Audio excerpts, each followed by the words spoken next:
What's up, y'all? Talon here. Today I'm going to be covering something a little bit different than what I usually do. So I'm going to be going over the results of an online grassroots tournament hosted by eParrots, an esports organization. So a big problem for a lot of players is that although they can get their Worlds invite, even though it is expensive, that added final cost of getting to Honolulu, the location of the World Championships, is definitely a big stretch for some people. Even flights out of the US are like $700. So people in the EU, like the European countries, or really anywhere else in the world, it can be really difficult to get to Honolulu. So the eParrots organization basically decided they would host a tournament where the first place winner would have the opportunity to get their flight paid for. Originally, it was going to be a travel pack with the flight and the hotel, but that was dependent on a attendance threshold that they weren't able to hit. Part of the entry fee was going to help cover that, but they didn't hit that. So still, the flight to Honolulu, definitely a big chunk.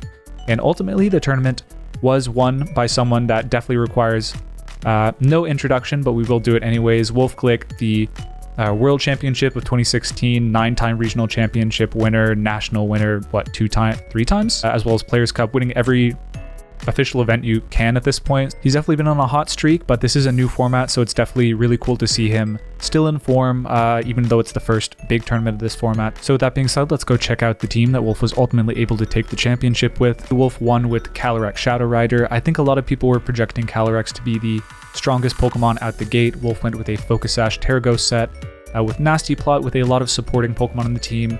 Double Fake Out, Follow Me with Friend Guard. Means he's really able to get those Nasty Plots up consistently. Terapagos Astral Barrage at +2, probably taking some crazy KOs, and then Psychic to hit the normal types that are immune to it. You do definitely have a weakness to dark types here, but hey, that's what your Urshifu is for. The Tornadus, I don't think we'll be able to go into a lot of details on all the teams. I just kind of want to get a primer on the metagame for myself and y'all. I have looked at the teams a little bit, but I think it'll be interesting to check everything out. Main standout here, I think we're going to see a lot of Tornadus Calyrex, whether it be Specs or Focus Sash. You can kind of think of it similar to Goldango, where you can go Specs if you want the immediate offense, or Focus Sash with Nasty Plot, with supporters to essentially be able to play in and out of Tailwind successfully. And you want Tailwind on these type of teams because otherwise, if you're just set up, you'll definitely demolish any like pure balance teams. But the weakness of that is if you play a Tailwind team with, say, Kyogre, you can just get overwhelmed pretty easily. And I believe Wolfe was playing, he did play a Tornadus Kyogre in the final, so definitely something to be aware of is that you really just do appreciate having the option to match speeds, as well as having the immediate pressure from Terapagos Astral Barrage and Nasty Plot overall. Looking at the rest of the teams in the tournament, it's definitely a pretty huge spread of Pokemon. I think the main standouts are, we saw honestly not that much Calyrex in the second day. It was a really wide field. We saw Kyogre getting second place. Koraidon didn't have a ton of huge finishes, despite people speculating it would be very good. But yeah, we see it in the top 4. Calyrex-Ice had some finishes, but not a ton near the top. Definitely a couple in the top 16. One got top 4 on a rain team of all things, which is pretty interesting. I think weakening the fire type damage against the Calyrex makes a ton of sense. I believe this one was actually a Terra Ice. We'll go into more details, but I think the standout here was there was a lot of Terapagos.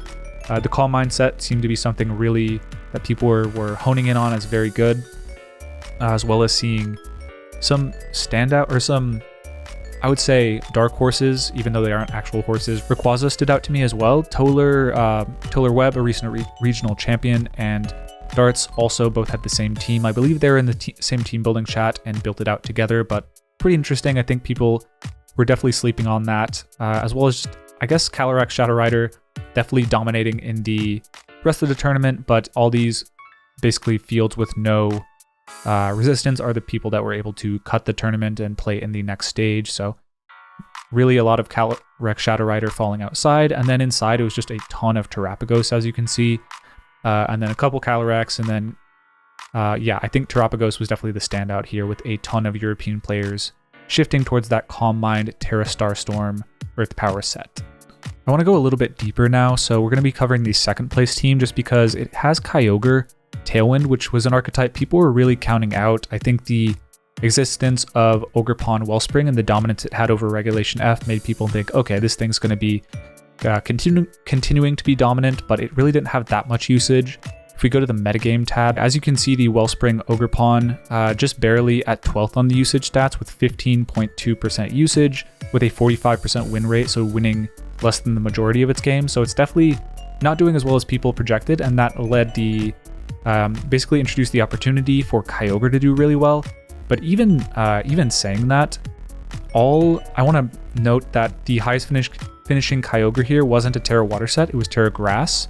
Similarly, the Urshifu is Terra Grass. I think people are understanding that Rillaboom and Amoonguss are going to be dominant non-restricteds in this format, and so your water types really do need to have good matchups into that.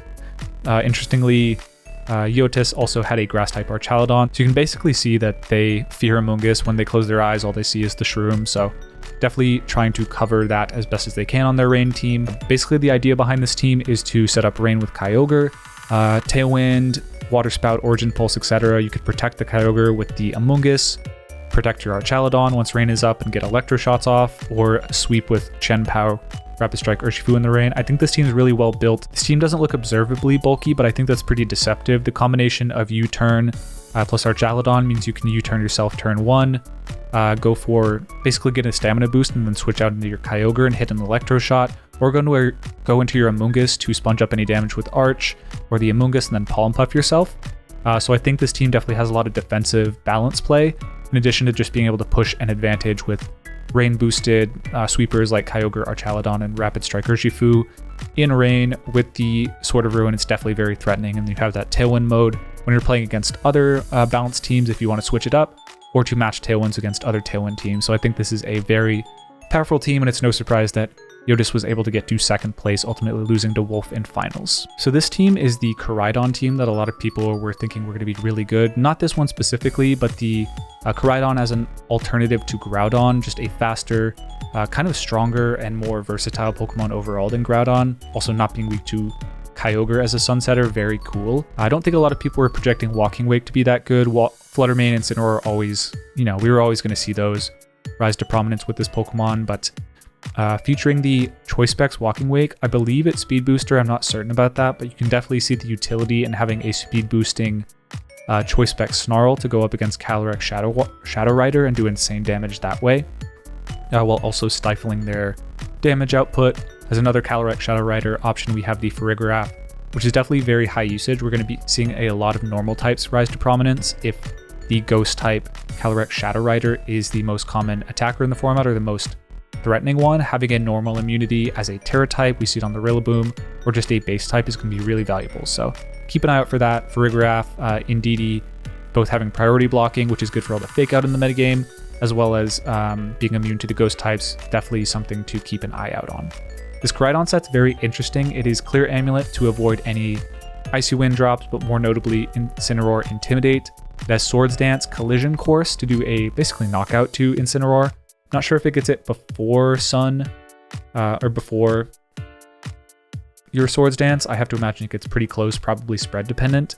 And then Flame Charge, which is an interesting choice. It's a very weak move, even after Terrifier. Well, I guess with Terrifier and the boost from Orichalcum Pulse, you can do a ton of damage after the Swords Dance, but really the intent here is to not have to mess around with the really sketchy 135 base speed tier shared by it, Flutter Mane, Chien-Pao, and Miraidon. If you get a Flame Charge up, you can suddenly outspeed and knock out those that are not, I guess, benefiting from the speed boost like a Flutter Mane would be. So a bit interesting there, but you have the Terrifier to cover for that offensively, and probably just knock it out in Sun anyways. So the rest of the team, very common supporters. The Flutter Mane I want to point out is the Terra Fairy Feather Photosynthesis. I don't know if it's special attack. I would imagine it is, just to really compound for insane boosts, and overall really great finish from Michael Durbesti, the Worlds finalist from this year.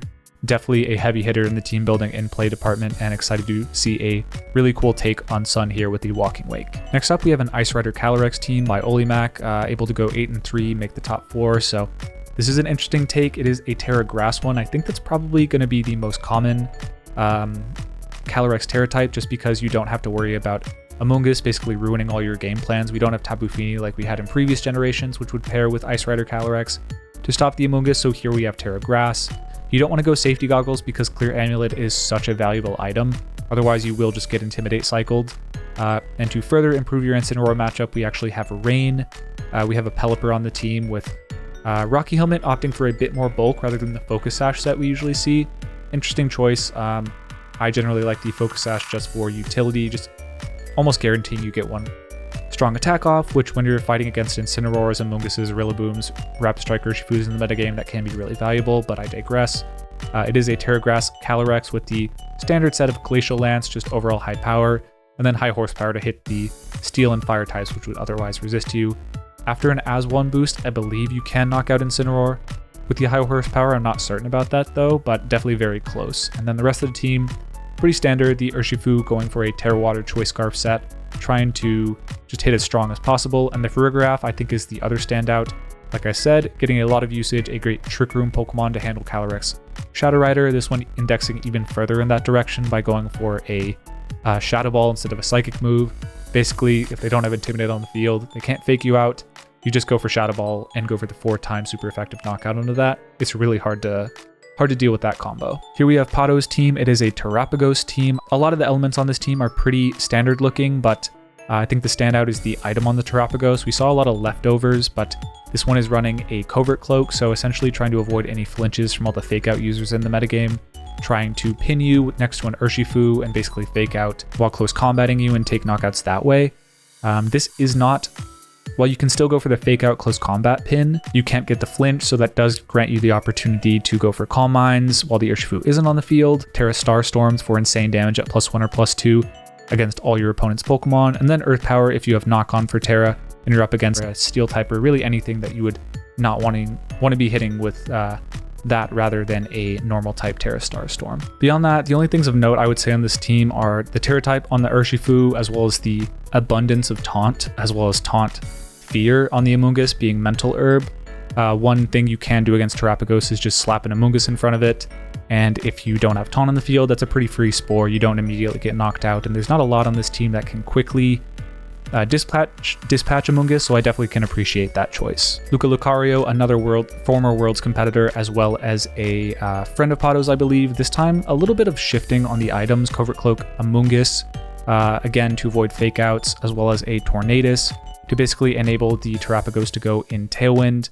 Outside of that, yeah, we do have Taunt on the Amoongus again, or Taunt on a Pokemon, this time the Incineroar, to stifle Amoongus mainly, but yeah, we can definitely see a lot of Amoongus hate on all these Tailwind team, or on these Terapagos teams, as well as a fear of fake out definitely embedded in them. So if you're looking to basically just beat those teams based on the strength of fake out and Amoongus alone, they are adapting before the format has even started, so maybe start looking for some different game plans. Looking at it from a top view, actually, all the top 8 was just dominated by Italian players with a top 4 finish as well. So definitely big showing for Italy. They were fiending for that prize, but ultimately America did get it, which is just unfortunate for them. Definitely lower value flight from Washington DC in Wolf's case, as opposed to Italy to Hawaii. But I digress. We have Marco Fierro with another Ice Raider Calyrex team. Instead of a grass one, a grass Calyrex, we have a Taunt Incineroar and a Terra Water. Basically just a better defensive typing for Ice Rider Calyrex. Without the rain on the team, you do want to have a way to get rid of the weakness to the fire type as well as the rest of your types, so I do think that makes sense.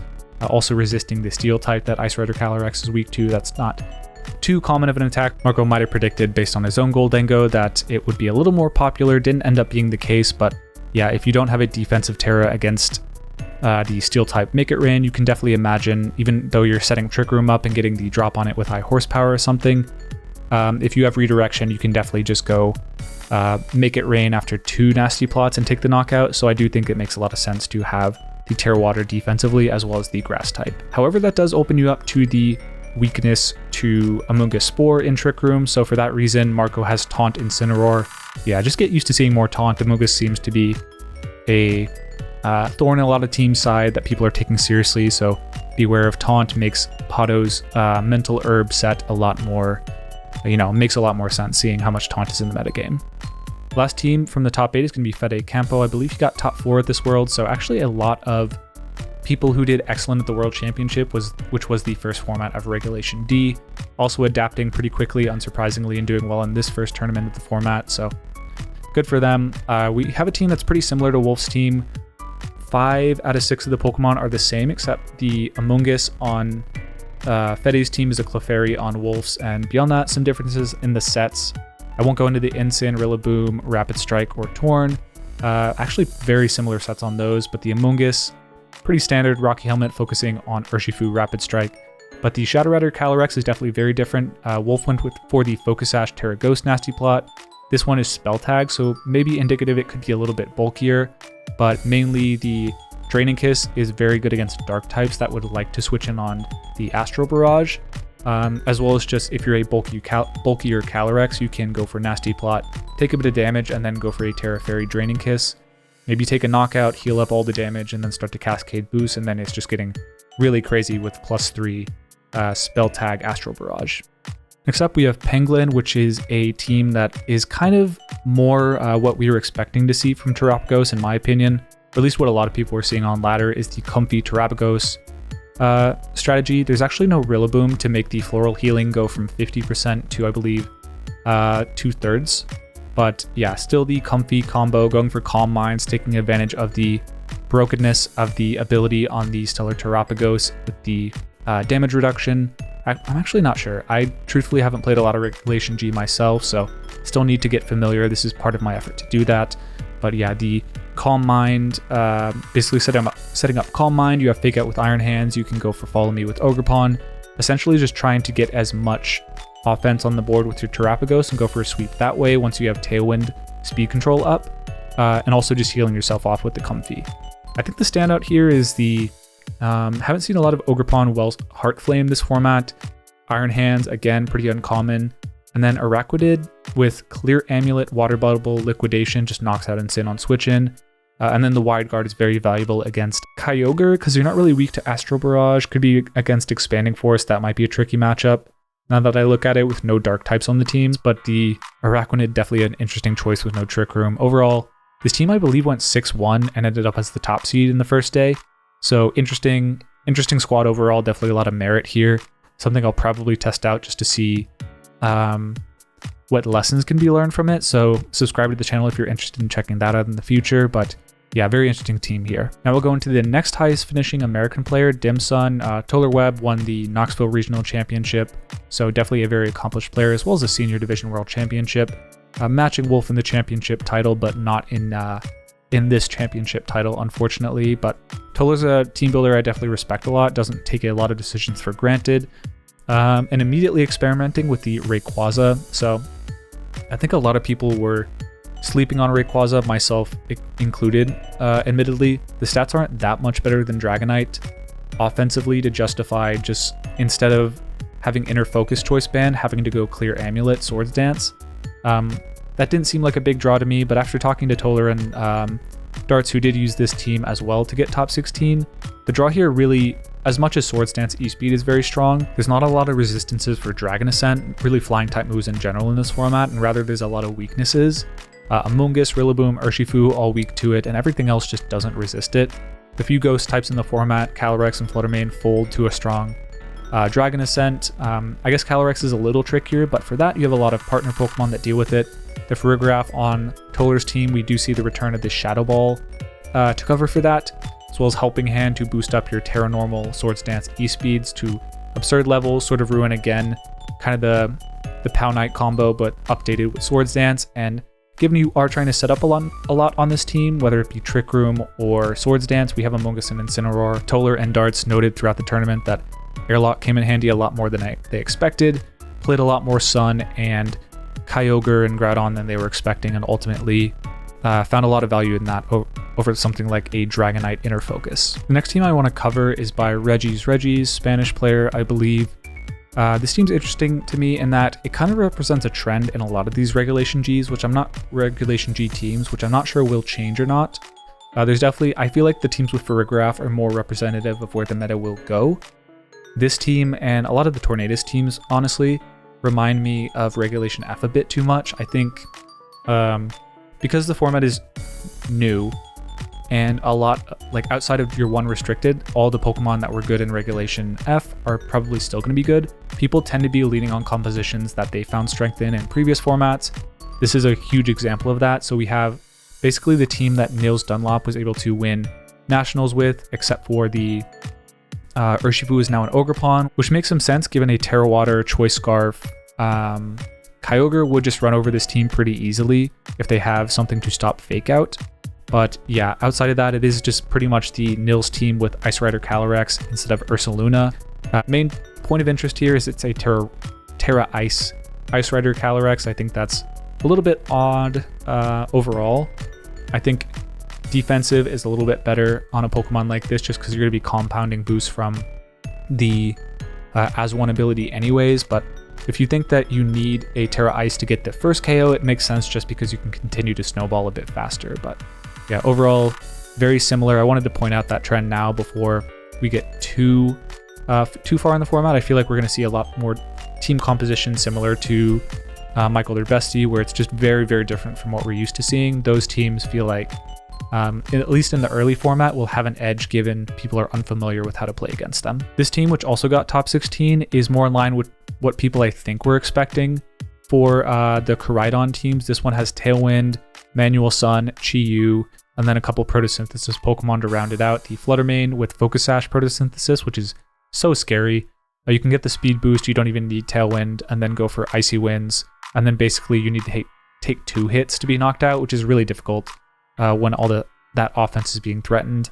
And then we have the Raging Bolt, getting boosted on the special attack and doing a ton of damage in that respect as well. Beyond that, a lot of the compositions seem pretty similar to the ones we saw before. A couple of more Rain plus Calyrex, some Tornadus plus Calyrex. This one has a Choice Specs Goldengo with a setup Calyrex. I'm not going to go too deep into the details of these. Again, another Tailwind Terapagos. This one is kind of interesting, just a balanced take on Terapagos. We'll check that out. We've seen a bit of the Raging Bolt and the Urshifu, which to me seems maybe a little too honest in a format with this level of power.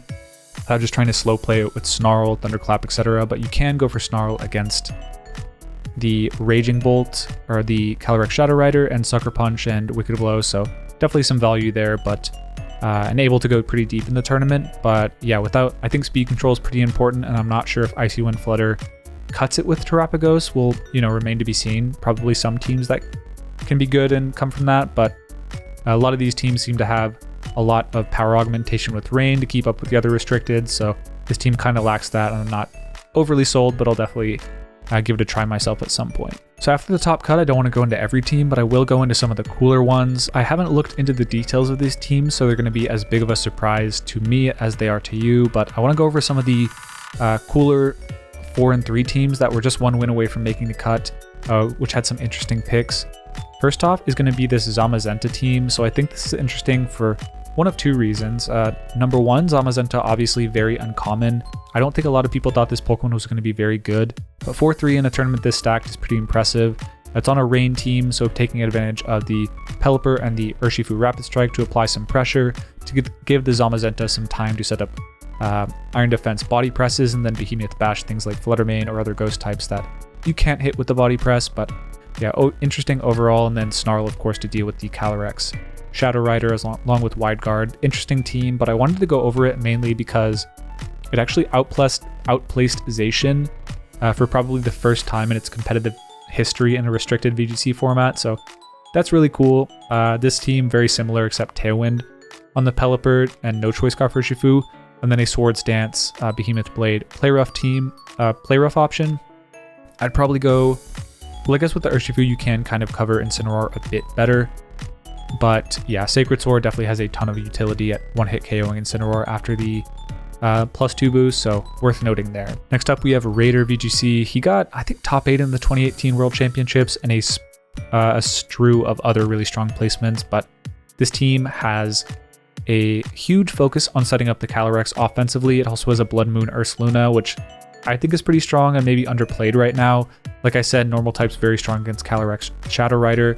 Not a lot of normal resist in the format. You look at Wolf's team, for example, none, I think. So having the option, people rely on their ghost type to deal with normal types, but you can't get around the Mind's Eye and avoid the Hyper Voices and the Blood Moon that way. So a really cool option there. But I do want to focus on the Decorate Smeargle and Swords Dance Calyrex-Ice Rider. If you lead passively against this combo, you can just get the Swords Dance up. You can follow me Swords Dance. if you feel like you have the opportunity, you can go for Terra Ice Glacial Lance. If you take a single KO and survive the turn, you're able to decorate yourself. It gets crazy. Double Spore gives you more opportunities to Swords Dance and decorate. It's just a really offensive team to take advantage of the Trick Room turns, and I think a pretty smart call. Ultimately didn't cut, but interested. Maybe the Swords Dance is overkill, not sure, but overall really cool team from Raider. We saw a Trick Room team get top 4. This is kind of what I would expect to see from hard Trick Room teams in the same vein of older Expanding Force teams. So this one has Lunala as your Expanding Force Pokemon with Trick Room, Meteor Beam, Moongeist Beam with Terra Normal to essentially shed the Ghost type weakness. And the reason you're doing this is because you don't have Wide Guard, which would otherwise be your answer against Calyrex-Shadow Rider. So if they lead Calyrex-Shadow Rider and they pull Lunala in DD and you just Terra Normal Follow Me, they're going to do 0 damage that turn, and you can answer back with the Moongeist Beam and knock it out the next turn. So a really cool combo there, as well as having the Chi-Yu. I imagine this has some bulk to function in Trick Room. Ursaluna and the Gallade Trick Room mainstays, and I think the Wide Guard on the Gallade definitely has a lot of utility in this format against all the spread type attackers in Kyogre and Calyrex-Shadow Rider. Wellspring Ogerpon, kind of interesting. I think this team has options to go out of Trick Room with the Ogerpon Chi-Yu in DD Lunala option, so I like that as well.